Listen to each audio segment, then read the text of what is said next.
বের হয়ে গেছে সব। আমাদের ভাই একটু সাইডে দাঁড়াই করেন। এখন ভাই আপনি আবার একটু বের করেন, বের করে একটু দেখান তো কি জিনিসটা। টিস্যু। আচ্ছা দাঁড়ান। আমি যে আমার গাড়ি দিয়ে আনছি ইয়ার থেকে এর ভিতরে কাজ কিছু আছে?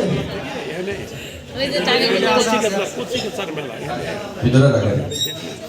এখন তো আপনাদের কারো কোনো সন্দেহ নেই আছে? আচ্ছা ভাবি এইবার আপনি উল্টা দেখা দিচ্ছি কিছু না, এবার আপনি দেখেন তো কি। আরে মাহমুদের বড় বলে টাকা, মানে ভাবিরা টাকা ছাড়া কিছু চোখে দেখে না। টাকা টাকা মানে বাইদেরকে টাকা দিতে দিতে ফটো করে ফেলবে, কাগজেও সে টাকা দেখতেছে এখানে। এটা কি ভালো লাগে? আপনি আবার দেখেন কি, আপনি বের করে দেখান তো, টাকা টাকা করেন, বের করে দেখান। আপনার ভিতরে সাবের জন্য কামড়ায় যা টাকা। আচ্ছা তাই তো ভাবি ঠিকই দেখতেছে। তাহলে ভাই কি ঝামেলা কি? নিচে কথা বলে প্যাঁচ লেগে গেছে না? প্যাঁচ লেগে গেছে। ভাবি তো টাকা ঠিকই বের করে দিতেছে। তাইলে আসলে দুজন একটু কাছে আসেন।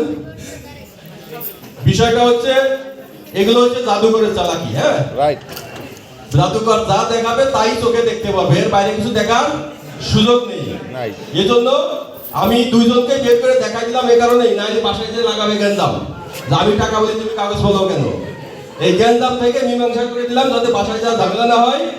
এবং দুইজনকে অসংখ্য ধন্যবাদ স্টেজে এসে হেল্প করার জন্য। সবাই জোরে জোরে তালে।